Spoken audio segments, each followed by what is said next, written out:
దేవుడు ఎంత న్యాయవంతుడంటే, దేవుడు ఎంత మంచి మనసు కలిగినోడంటే, దేవుడు ఎంత కృప కలిగినోడంటే, తను నమ్మిన ప్రతి బిడ్డకు దేవుడు అవకాశం ఇస్తాడు. ఎవరిని ఆయన చిన్న చూపు చూడడం. కన్న తల్లి అయినా తన కడుపున పుట్టిన బిడ్డలను ఒకరిని ఒక రకంగా ప్రేమించి ఇంకొకరిని ఇంకొక రకంగా ప్రేమిస్తుందేమో, కానీ నా దేవుని ప్రేమ పక్షపాతము లేని ప్రేమ. ప్రతి వాడికి దేవుడు అవకాశం ఇస్తాడు. అయ్యా నీ సేవ చేస్తా అని నేను వచ్చాగా, నా మంచి చెడులతో ప్రమేయం లేకుండా నన్ను నమ్మి నా దగ్గరికి వచ్చాడుగా, వీడిని ఆడుకోవాలా, నా పని కొరకు నిలువ పెట్టుకోవాలా, వీడిని నేను సిగ్గుపరచకూడదు, నా సేవ చేద్దామని వచ్చాడు, వీడిని కూడా నా పని కొరకు వాడుకోవాలని నేనంట. ఒక పనికి మాలినోడిని కూడా, ఒక నిష్ప్రయోజకుడిని కూడా, ఒక చాతగాని వాడిని కూడా, ఒక అసమర్థుడిని కూడా తన పని కొరకు ప్రతి వారిని దేవుడు వాడుకోవాలనుకుంటాడు. ఈ వాడుకునే పరంపరలో దేవుడిచ్చిన తలాంతును సద్వినియోగం చేసుకునేవాడికి, సరి అయిన రీతిలో వాడుకునేవాడికి కృప వెంబడి కృప దేవుడు ఇవ్వటం ప్రారంభిస్తాడు. కొంతమందికి తెలియకుండా కొన్ని కృపలు ఉంటాయి.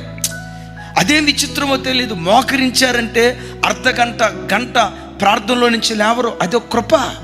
కొంతమందికి మోకరించామా ప్రార్థన చేయమని ఎంత చెప్పినా కొంతమంది మోకరించలేరు. కానీ కొంతమందికి ఉండే కృప ఏంటో, అలా మోకరిస్తే చాలు ధారాళంగా ఏడ్చుకుంటా అలా ప్రార్థన చేసుకుంటా వెళ్తారు.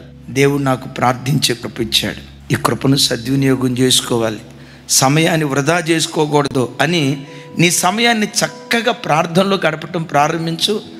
గంట సేపు ప్రార్థించే కృప కలిగిన నీకు నీ ప్రార్థనా జీవితాన్ని అధికం చేసి ఆ గంట ప్రార్థన 2 గంటలు దేవుడు మారుస్తాడు.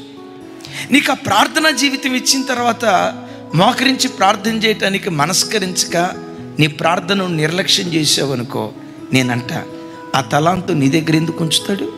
దాన్ని నువ్వు సద్వినియోగం చేసుకోకపోతే నేత్రాశలో పడిపోయి, శరీరాశలో పడిపోయి, జీవపు డంబంలో పడిపోయి, లోకపు ఆశాయిచ్చల్లో పడిపోయిన తర్వాత నేనంటాను, ఆ తలాంతు నీకు ఇచ్చి ఉపయోగం ఏంటి? ఆ కృప నీకు ఇచ్చి ఉపయోగం ఏంటి? దేవుడు కూడా నీకు ఇచ్చిన తలాంతును నేత్రాశ, శరీరాశ, జీవపు డంబంలో నువ్వు కప్పి పెట్టకుండా, దేవుడు నీకు ఇచ్చిన తలాంతును సద్వినియోగం చేసుకునే గుణం నీ లోపల దేవుడు చూశాడా? కలిగిన వానికి ఇంకెక్కువగా దేవుడు ఇవ్వటం ప్రారంభిస్తాడు.